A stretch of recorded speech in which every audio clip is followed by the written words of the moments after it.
शुक्लांबरधरं विष्णुं शशिवर्णं चतुर्भुजं प्रसन्नवदनं ध्यायेत् सर्वविघ्नोपशान्तये। ॐ सिन्दूरारुणविग्रहां त्रिनयनां माणिक्यमौलिस्फुरत्तारानायकशेखरां स्मितमुखीमापीनवक्षोरुहां पाणिभ्यां मलिपूर्णरत्नचषकं रक्तोत्पलं बिभ्रतीं सौम्यां रत्नघटस्थरक्तचरणां ध्यायेत् पराम् अम्बिकाम्। ॐ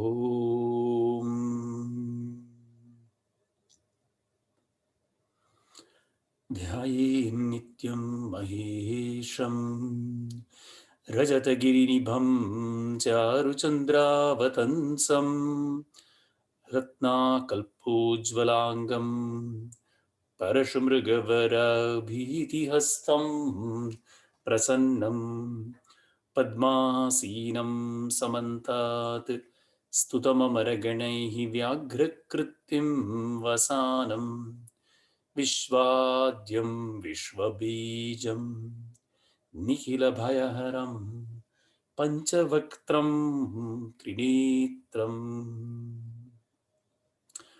ॐ गुरुर्ब्रह्मा गुरुर्विष्णुर्गुरुर्देवो महेश्वरः गुरुः साक्षात् परं ब्रह्म तस्मै श्रीगुरवे नमः। श्रुतिस्मृतिपुराणानाम् आलयं करुणालयं नमामि भगवत्पादं शङ्करं लोकशङ्करम्।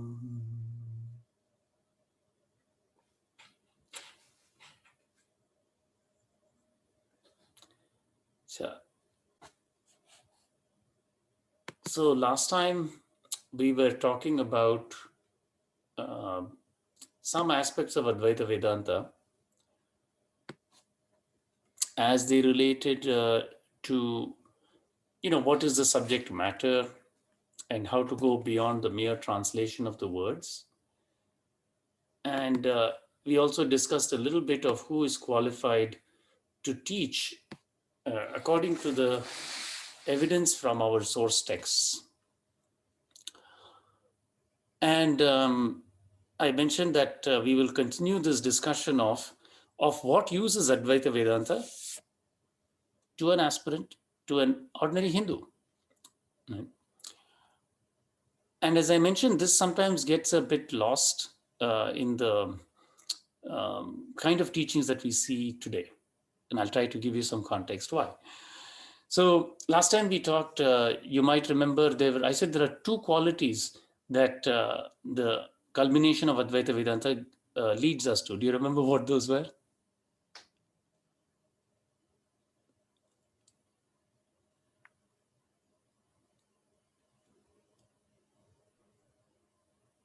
No, Professor. I'll jog your memory a little bit.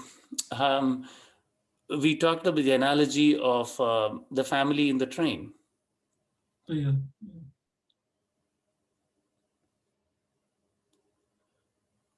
What is the emotion that most afflicts human beings? Ignorant, like uncertainty. But more practically, every human being is afraid of death. Yes. Yeah, losing. Yeah. Death, very simply, you go and talk to anybody. If there is a death in the near family, you have to condole with them because they are upset, right? Do you see what I'm saying? Yes. And this is universal.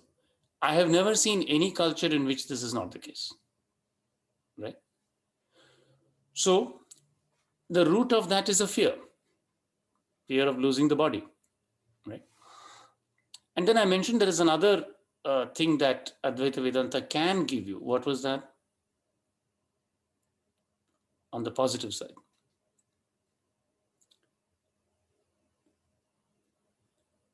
Everybody wants to be Happy or blessed. Happy. but you can, happiness is transient, but Advaita promises you bliss, Blessed. Yeah. which is of a different quality, right? So I gave you a very abstract and little bit high level picture of what Advaita can give you, which is fearlessness and bliss. Now I'll connect this to, if you've been to any temple, what is the pose adopted by the gods? Have you seen the pose? One hand like this and one hand like this. Do you know what this mudra is called? Abhaya Mudra. Very good. One mudra is Abhaya mudra. What does Abhaya mean? Fearlessness. Now you see the connection. What is the other mudra?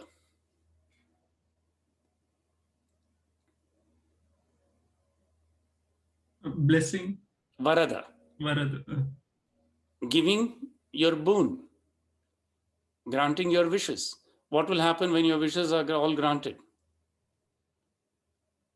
Blissful happiness. Yeah, right? Same thing, right? So what people are trying to attain in high philosophy is exactly the same thing that is there in the temple also. This is important to understand. This is lost many times in dry philosophical discussions because the teachers have not themselves had the experience of the rishis, which is to go all the way inside to Jnanam and come out through Vijnanam. Knowledge and realization are both needed before one can start to teach Advaita. Otherwise, it will seem like a dry philosophical subject only about appearance, reality, Brahman, Maya. All that is true. But it will not impact a large section of the populace because most people are not interested in philosophical concepts. But they are definitely interested in improving their life. And the duty of a spiritual teacher is not to address only 5% or 2% of the population. It is to address the vast majority of the population, so that teaching has to be given in different ways according to different levels. You know, if we join as a professor at a university, you cannot say, I will only teach postgraduates. You have to be willing to teach any level that is demanded of you in your expertise. So this is important. Now, so what use is Advaita Vedanta to the ordinary Hindu? And one point I was trying to make is, if teachers do not address this question, then they are not really addressing the needs of the students. And an honest student, what will happen is, honest student will then lose faith in the philosophy. Yes or no? Right? What happens in many many institutions or missions where Swamis teach is they teach what is in the texts because that is what they've been taught. We'll come back to this point. A Swami, by definition, does not have anubhava of the householder's life. Their knowledge is only second-hand, if at all. But the rishis did not have this challenge because they had the full jnana vigyan, and through that, they were able to experience.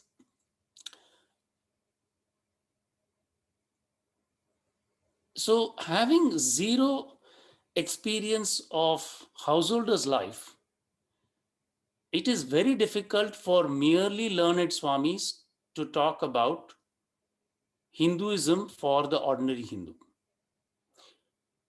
The rishis were able to do this because they had the Sarvagyan, which is they were able to go in and come out. Now, even in the case of one of our great gurus, Bhagwan Sri Shankaracharya, do you remember there is an incident in his life where a lady called Ubhaya Bharati challenged him to debate? Do you remember this? Mandana Mishra's wife. Yes. Yes. Now, why did she challenge him? Was it merely to save her husband in the hope that she could somehow win the debate? Or was it something deeper? I think something deeper. Right. And that deeper thing was that she wanted to make sure that this person, if they go on to take the stature of Mandana Mishra and lead other people, that he would have the experience of the householder and not talk through his hat. Now, Bhagavan Sri Shankaracharya himself had to employ the yogic practice of Parakaya Pravesha. He had to leave his body, enter the body of a king and experience that. Yes or no? So then, what can be the state of Swamis who have not had that experience? You know, right?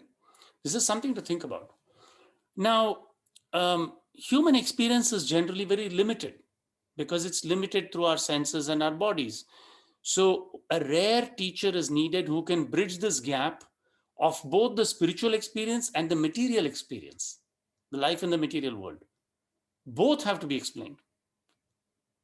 It cannot be only one world, right? So unless the message of the original seer in each tradition, unless that is actually re-experienced in time, this will not happen. The order will start to decline and it will not retain the original message. So now last time we talked about these two benefits. Now I made the connection of Abhaya Varada to the gods. Let's go back to this analogy of the family in the train, right? So you saw that there is a child and the child is distressed when the father doesn't get back onto the train. Mother, however, knows that the father is going to get back onto the train, right? Now, do you see an analogy between this and the Bhagavad Gita?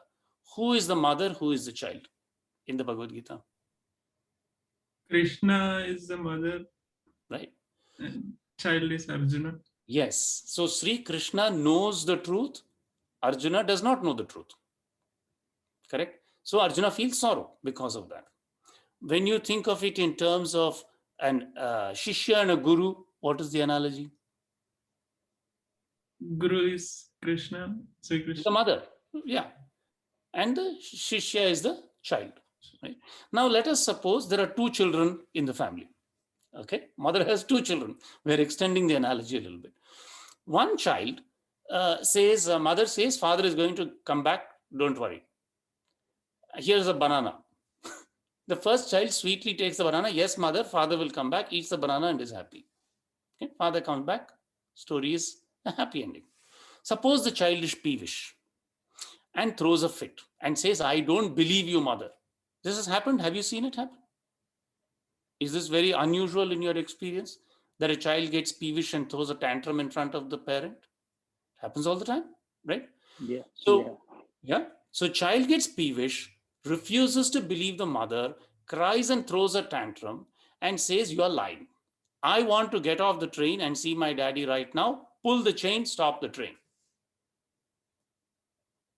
Okay. Do you see two orders of aspirants in this? Two types of aspirants. One aspirant has faith, takes the word, takes whatever gift is given, and perseveres. The truth unfolds, aspirant is happy. The other aspirant does not believe, does not have faith, does not trust, gets peevish, will leave the satsang meetings, fall off, and then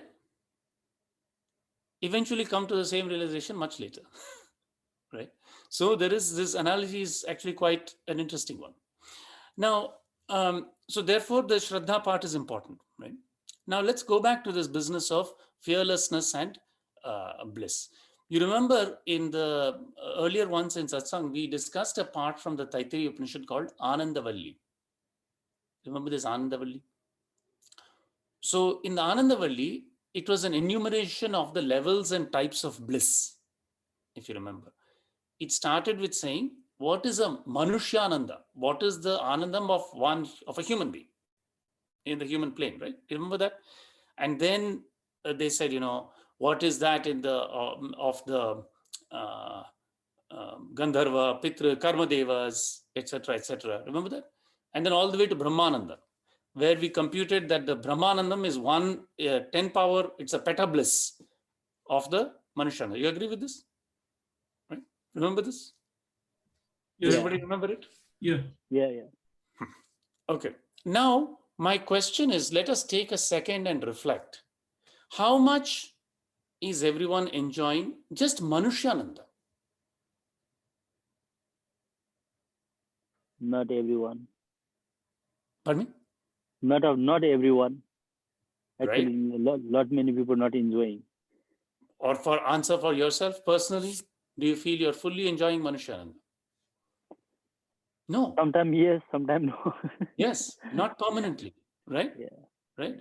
So what does that mean? Are we enjoying every meal, every walk in nature, every interaction with our spouse, every interaction with the family, every interaction with work? No, we're not. So forget Brahmananda, boss. That's one petabliss. Let us capture Manushyananda. What do you think? If Advaita Vedanta cannot get you to Manushyananda, what then is the talk about Brahmananda? You tell me, very honestly. What do you think? Give me your honest feedback. Right. So, I mean, so the level of Advaita Vedanta, right? Right. When we start, it was pretty high. Bar was high, right? So, like over time, we have been, in this world, immersed in this world. So the teaching and all being, deteriorated or lost in the translation, and now, yeah. So it is challenging now. Right. And what I'm saying is that it is not the fault of Advaita Vedanta. What I'm saying is the teaching is capable of delivering you one petabliss, right? But the teacher should at least be capable of giving you one bliss, right? Or showing you the path to that, right? And what I'm saying is that requires this jnana vijnana, both. So, and now the question will come, well, how does one attain even that one Manushyananda? Okay, let us set our goal to just that. Then we will come to Brahmananda, right? Fair enough, right? Because without one Manushyananda, how am I going to get Brahmananda, right? And later we will come back to the work of a very intelligent psychologist called Maslow, who actually articulated the same point in modern terms. So, going back then, you all attended the Hinduism class, right? So then human being is born and wants this Manushyananda. What is the sort of purpose of our human life, if you will say? We have talked about this, right? What are the things, think in ordinary terms, what do we want?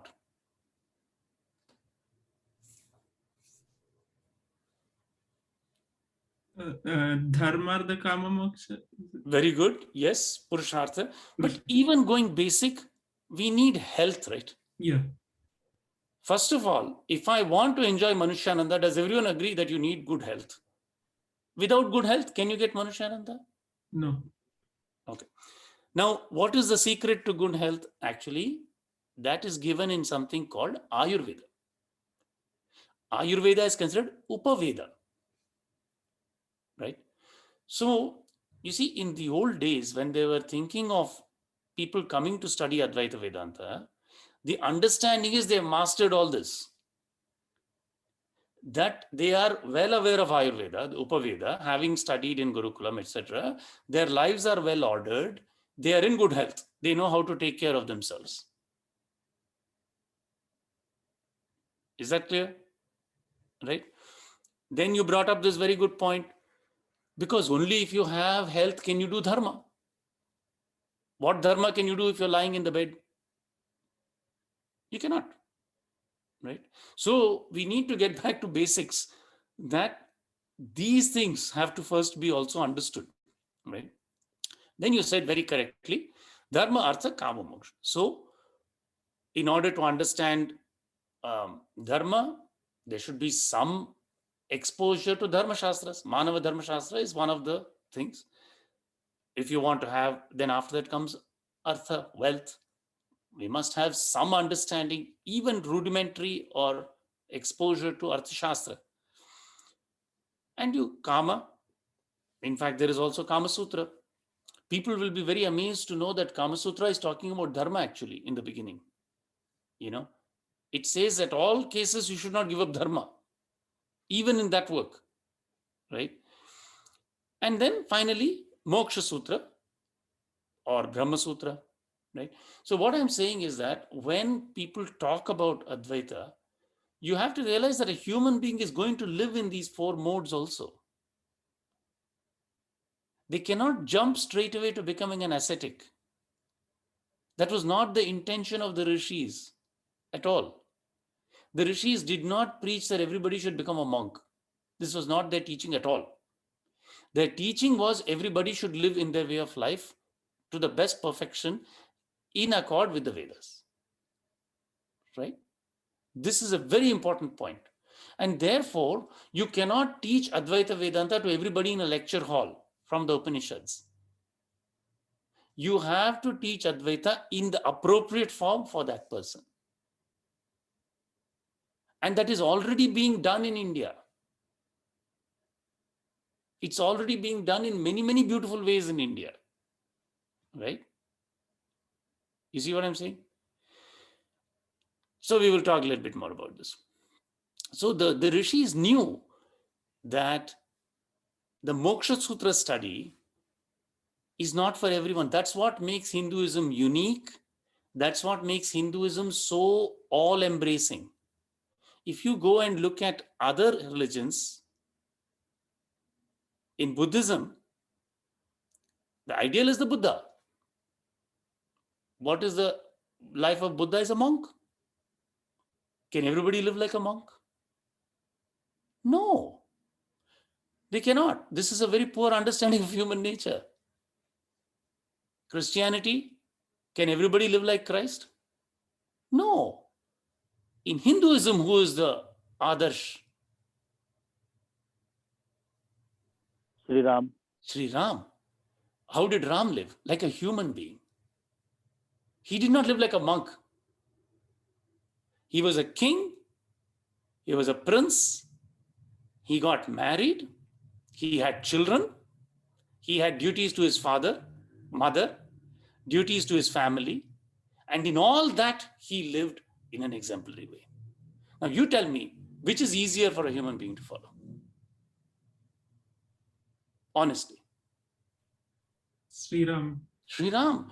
We are missing the principal message of Hinduism if we think that it is a monkhood. There is a certain small section of people for whom that will be appropriate at an early stage in life. There is one Shankara. There is one Ramana. There is one Ramakrishna. Yes or no?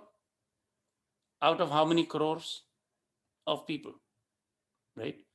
But the other, are they condemned then to no knowledge? No. There have been many, many beautiful lives lived in their appropriate paths. Do you see what I'm saying? Right? So a true teacher of Advaita should explain this. It is not at all contrary. This is the vision of the rishis. That is what Advaita gives us. So, the correct interpretation then is to explain all these aspects of Hindu Dharma, not just the monastic aspect, right? Now, I don't know if you're familiar with a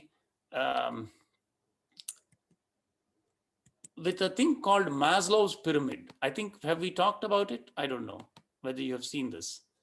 I will try to share my screen if I can. Let me see if... So you see, a psychologist called Maslow made this hierarchy. He was actually at Cornell, I later learned. So he had these different needs: physiological, safety, love, belonging, esteem, self-actualization is at the top. Okay. Bottom is breathing, food, water, sex, sleep, homeostasis, excretion. If these are not satisfied, the next level, security of body, employment, of resources, of morality, dharma, of the family, of health, of property. These have to be, safety has to be there. Then next, friendship, family, sexual intimacy. Then self-esteem, confidence, achievement, respect of others, respect by others. Finally, morality, creativity, spontaneity, problem solving, lack of prejudice, acceptance of facts. And some people extend that to self-realization itself. Right? So this guy is not an idiot. Okay. He has also spent time studying psychology, modern approach. And he's saying the same thing, that if you don't have the bottom four, how will the top stand? Right? You see, so what we need to do is take this Advaita away from being preached in some lecture hall and understand that it is informing all these. And people are doing this. You take the Vivekananda Seva, that is the Kendra, that is what work are they doing? They're going into remote areas and helping people accomplish these bottom layers of the pyramid. Because if they don't have the basics, right, then what will happen? An interesting thing, actually, I noticed also about conversion between faiths.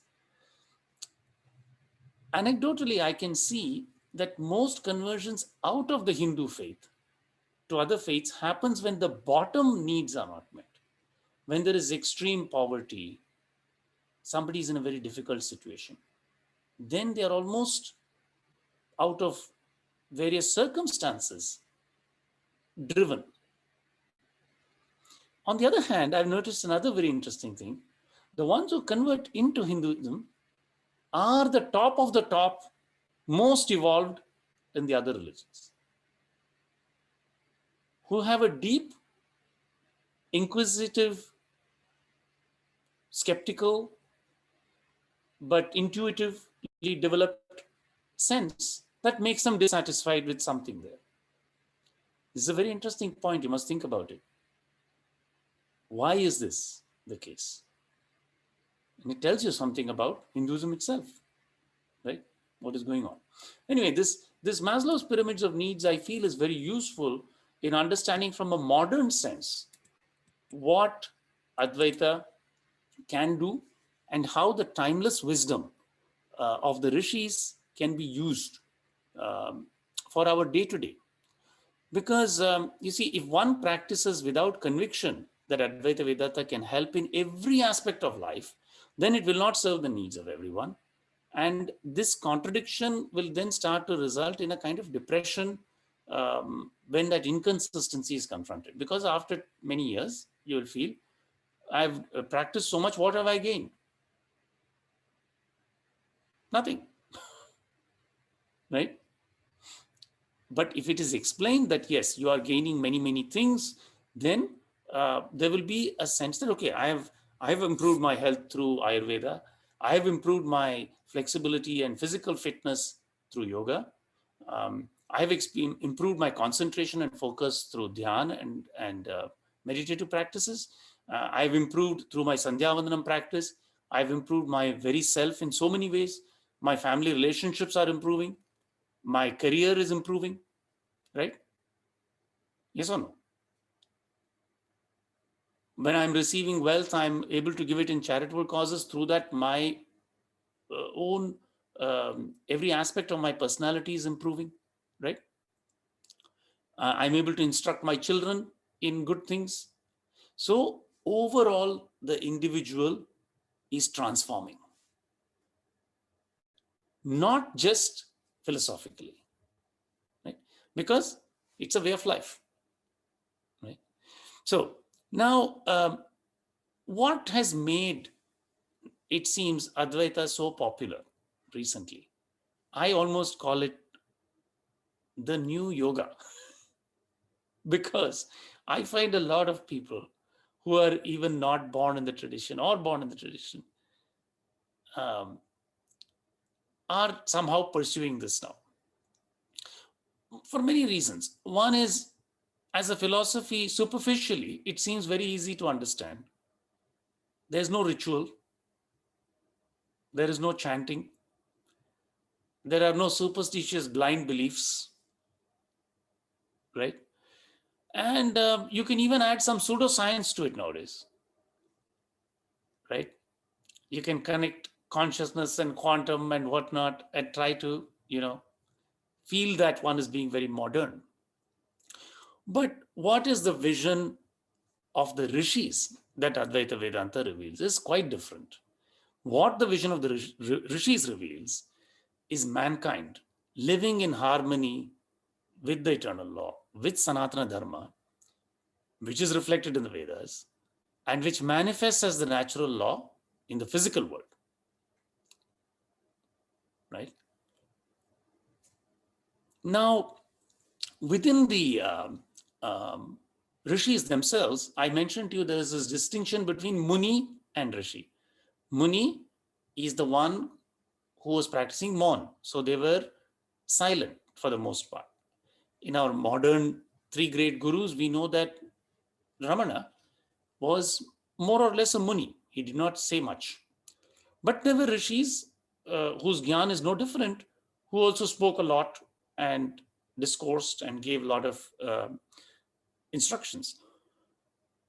So, but from the Itihasa and Puranas, what we do know about the rishis is their characteristic is Sarva Bhuta Hite Rataha. They are incessantly involved in the benefit and good of all human beings. All their actions and words are directed to helping all humanity, all mankind. And these rishis were great psychologists and sociologists as well. Okay, so the vision of the rishis was that Advaita, as part of the six darshanas and its relation to all of Hinduism, will benefit all society. That is, Vedas and Upavedas, Ayurveda, Yoga, Jyotisha, Dharma Shastra, Artha Shastra, Kama Sutra, Moksha Sutra, all these will benefit humankind. So now what is needed in the modern time is to present in a distilled form, easy to understand, without necessarily having to go in depth into all those things, a complete package so that it will appeal to people at different levels. It does not have to be only intellectual.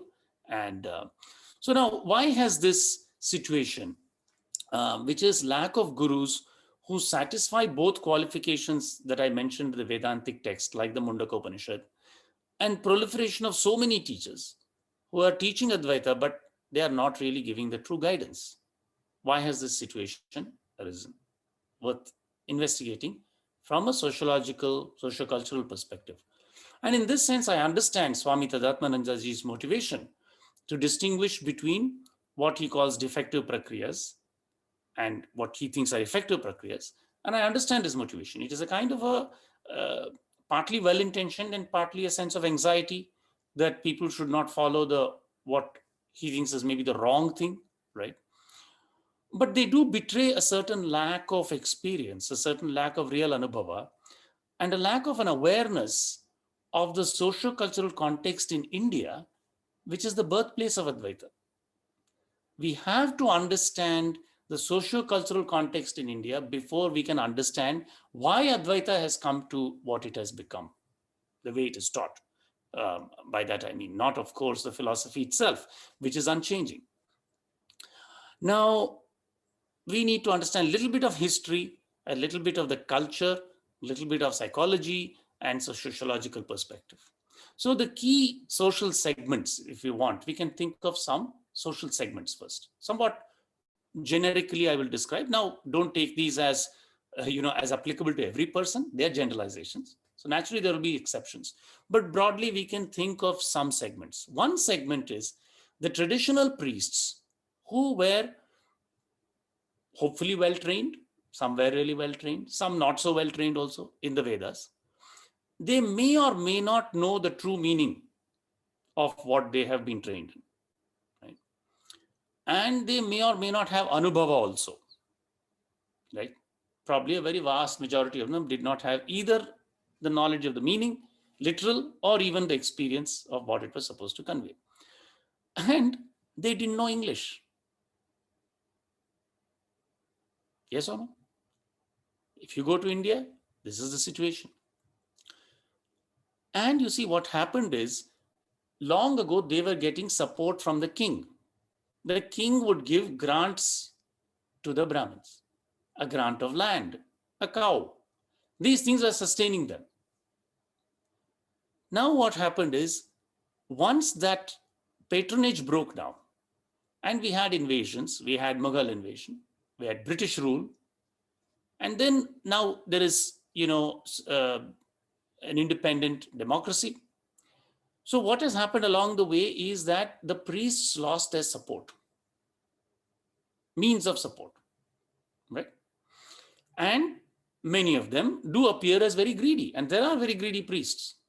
If you go to Puri, you will be assaulted by these pandas or other places, right? This is a fact. We cannot deny it. And the secular government has not been very successful in addressing this problem. And definitely, we now have a segment of people who are trained, who do not know the meaning, who have not had the anubhava, some of whom are very greedy, and this perception is there in society for whatever reasons. I've given you some of the reasons. Second segment, there is an urban English-speaking Indians segment in India, right? Of which there is only a very small fraction of sincere seekers, such as we are seeing in our satsang. And many others feel left out.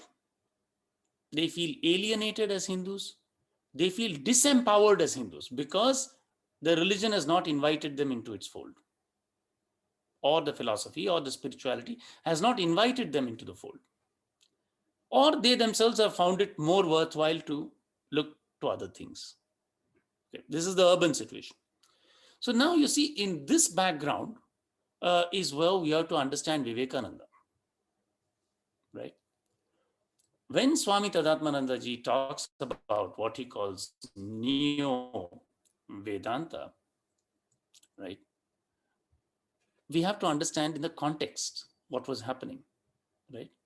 In this context, Swami Vivekananda came in and tried to transmit the truths that Sri Ramakrishna saw, right? It was a noble effort and a very important effort. He was not writing for the Westerner, right? Now, meanwhile, what happened is there were many gurus and swamis in India also. Now, in India, we have a healthy skepticism of anybody in a saffron cloth because we know if you go to Kumbh Mela, there are millions of them. You're not going to fall at everybody's feet and believe everything they say. No, right?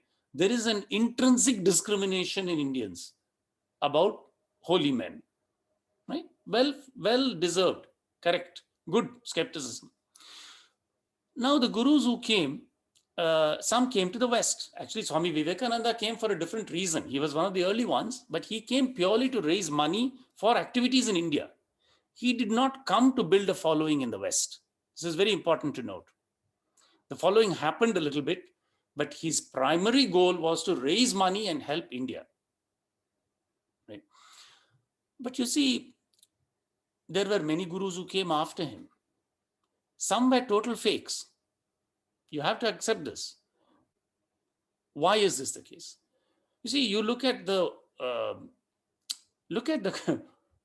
prescription drugs as an example. The US dumps all its substandard drugs in India and the third world, yes or no? Similarly, we put all our substandard swamis outside of the world. Okay. It's the same thing. There is high discrimination for the right drugs here. There's high discrimination for the swamis there, right? So by and large, the ones who have come here couldn't cut it there. Okay. And so now we have another segment, the diaspora, which is Indians who have moved abroad and have settled abroad, right? And they are, of course, English speaking by and large. Now, there are also some foreigners uh, of many kinds, but primarily, as I said, most of them who are coming in are actually quite sincere and uh, trying to understand. Some are dilettantes also. They are just, jumping from one thing to the other. And there are some genuine ones who have truly had anubhava, like I mentioned, Swami Gyaneshwar Bharati, who has had anubhava. And so when we understand why has Advaita become in this way, why are these different prakriyas, we have to understand these segments. Without a socio-cultural understanding, one cannot understand why these things have come about. Then we will be less quick to say this is defective and that is effective. This is not the point. Swami Vivekananda's teaching was entirely appropriate for the time and space that he was inhabiting. He saw this big divide between the traditional Vedic priests who did not know English, urban India separating, English speaking, and he had the opportunity to see a master with true experience of God. And I will describe the greatness of Ramakrishna, which is not well understood by many people, like Swami Tadatmananda ji. And he came to do a great social service. So to then characterize his teachings as defective practice is very wrong, quite honestly. It's not right. It shows a misunderstanding of what he was trying to do. You see, everybody is trying to serve in some way, right? And we must think about that. Now, and before I close here, which I think I will in a little bit, one thing I would say is, when we think of this relationship of Advaita Vedanta to Hinduism, how does one make the connection? The connection comes through Anubhava. And this Anubhava is the direct experience of the truth, of Brahman. And it has three important aspects. The first is a direct experience that transcends time and space, after which there are no questions, and which penetrates the bliss sheath, takes one beyond the gunas. This is Gunatita. This is the culmination of Jnana, moving inward. Then there is something called, second aspect, Dharma Megha Samadhi. This opens the door to the infinite library of wisdom. This is what Swami Rama refers to. And depending on the quality and the karma of that realized soul, it will reveal some or all aspects of the Vedas and other wisdom to the realized one. If that person's karmas are not very, samskaras are not very Vedic related, they'll only be a little bit opened. Okay. Third part, after experiencing, there must be Vijnana, knowledge and realization. Many people don't understand Vijnana because nobody has gone to Jnana first. So nobody talks about Vijnana. Vijnana is very important. That knowledge is then capable of being brought out to the phenomenal world, to the empirical world, and sharing with the deserving and worthy for the greater good of all. Only if one has these three aspects of Anubhava can you recognize the three gurus for who they are. Otherwise, they will just say they are also teacher, this is also teacher, this is also teacher. No, no, no. As I said, if you taste, then you know the one who has had the taste. It takes a thief to catch a thief. The order of Sri Ramakrishna and Ramana, having had their experiences without the aid of any other human being in the physical plane at that time, is different from that of the followers like Vivekananda, Punja, and other people for Ramana. Their message to preach comes from a higher power. And I will share with you my personal anecdote. And later, at one point, somewhere, I will tell you how I would introduce myself as being worthy of telling you what I'm telling, and it would not be as professor of anything.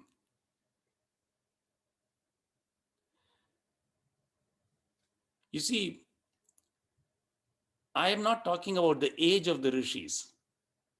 I am descended from the rishis. It is not a foreign thing to me. My forefathers are descended in a direct line from Angirasa, Brihaspati, Bharadwaj. It is not a foreign concept for us. My Pitru Pitamaha was called Narayana Swami Dikshitaha. Dikshitaha means he who has been directed by God to direct other people. So this is in my life blood. I cannot let it go. I will be impelled by my samskaras to do this. This is different from somebody who takes up a learning later in life.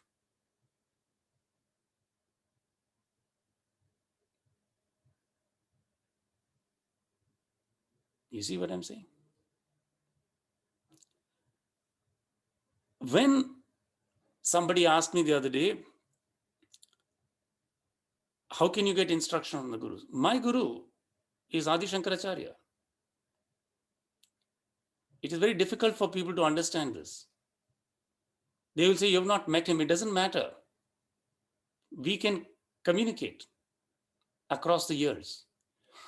When I was in Kaladi, his birthplace, I was meditating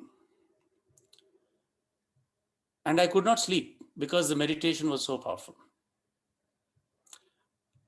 At about 3 a.m., he said to me, Vedanta pravachanam kuru. Go and do the pravachan of Vedanta. Up until then, I never spoke about anything, about my experiences. It is only when I received the Guru's instruction that I started it. Up until then, the strong samskaras and traditions in our family forbid us from speaking. It is not that many people in my family don't know. They know, but they are forbidden from speaking until the Guru gives that order. So when Guru from beyond gives the order, you have to do it.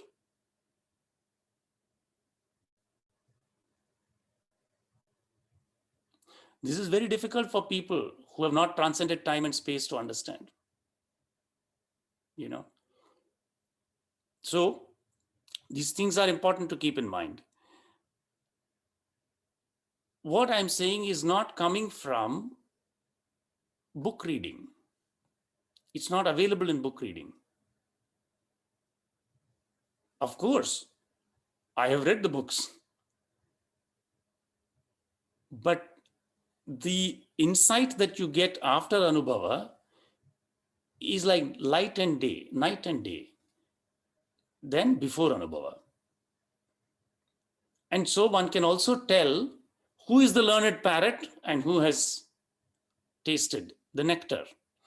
This is very important, and it is not being talked about enough in modern day discussions about Advaita and other philosophies. Why is this happening? You see, all orders, even religious orders, they are just like we have in academia or, advanced education. You get a master's degree or a PhD degree. Not everybody who gets a master's degree or PhD degree, are they doing the same level of work? No. PhD degree is supposed to be original contribution to research. Let us take a list of all the PhDs and see who has done original contribution. Is it going to be the same? No, it's not. Similarly, you look at the faculty in a university, the guy will come in, he gets hired, he gets tenure, he or she, then after that they continue. Are they all the same level? No. No. Some are just there because they have put the time. So when you go to an order of Swamis and you look there, you don't know who has put in the time and who has really had the experience, but they're all trained to some level to talk, right? This is I told you, if the order is not renewed, the original vision of the seer will drop off in 2 generations. Because even if transmission is only 50%, 50%, 25%, 0.125, by the third, fourth generation, nothing will remain. It has to be renewed by another seer. Somebody has to see again to have that original experience again. And God is ensuring that. But from time to time, somebody also has to come and point out these differences. So that is kind of what I came to say, that you see, it is only when that Vijnanam comes that all the knowledge of the Vedas, Karma Kanda, Bhakti, Yoga, Tantra, everything can be explained. And that is why we worship in the prayer to Bhagavan Sri Shankaracharya, we say, Shruti Smriti Purananam Alayam. He is the master of the Shruti, Smriti, and the Puranas. Right? And they are all very important for our Hindu way of life. The story of Itihasa of Rama, Mahabharata, these are all important. They all teach us something. And when they can be combined with modern knowledge also, let us not forget the modern psychology, sociology, these are also important because they are relevant to modern problems which were not there at the time when these things were written. There is eternal wisdom, but there is also temporal wisdom, spatio-temporal wisdom that is needed. And so when we can integrate both these, then we can have a real understanding of Advaita for everyone. Everyone can benefit, whether it be through karma, bhakti, or jnana, or yoga, Raja Yoga, whatever be the means.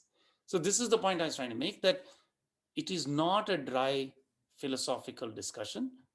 It is a way to improve and help everyone's life who is interested in helping themselves. Right?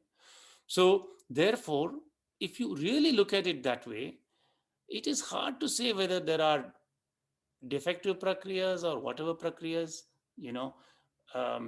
as long as people are being helped, and if we can give them some faith and bhakti, and they can enjoy the satsangs, they have getting some benefit out of it, that's okay.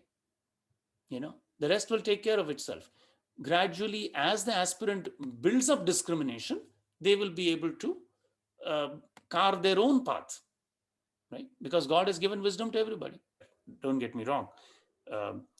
It is definitely wise to take what we can learn from different places, right? But the more discriminating we are, the better we can sift and take the good stuff. So, okay, this is some nice knowledge about, introductory knowledge about various things. And then in one place, okay, well, maybe this is not quite a deep understanding of certain reasons why these things came about. Because ultimately, if some good has been done in India, we should not be afraid to stand up and say, no, this was good. When I was growing up, I'll give you another very practical thing. I used to, in my uncle's library, there were a lot of books from Advaita Ashrama and also Ramakrishna Mission Press. You see, who is the one who started all these things? Swami Vivekananda ji. If he had not put so much effort, that time they had so little money after Bhagavan Sri Ramakrishna passed away, they were in such poverty, the Swamis. Okay, how much effort he put to go and start the printing presses so that all of us could benefit.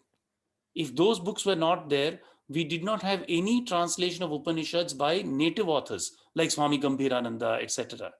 Right? So it hurt me very deeply to hear somebody say defective prakriya in his context, because this is not true. You have no idea how much good he has done. Right? It is not a joke. We would not have access to our own spiritual treasures if he had not started these English translations. By starting the printing presses, bringing the Swamis together, making them write such beautiful translations, we would not have these things. So I'm happy to stand up and say, no, we respectfully disagree, because for those of us who come from India, this was a nectar. It was not a defective prakriya of any sort. It was the most helpful thing. And so what I would like is all of us to develop that discrimination and stand up and say, no, this is not true. This is simply not true. We should not accept anything and everything just because it comes from somebody who looks like they're qualified. Anyway, I hope that was helpful. It was a delightful hour joining. And I'll say Shanti Mantram and we'll meet again. Om Tacham Yora Vrinimahe Gatum Yajnayam Gatum Yajnapataye Daivi Swastirastu Naham Swastirmanushabhyaham Urdhvam Jigatu Bheshajam Shanno Astu Dvipadehe Sham Chatushpade Om Shanti Shanti Shanti.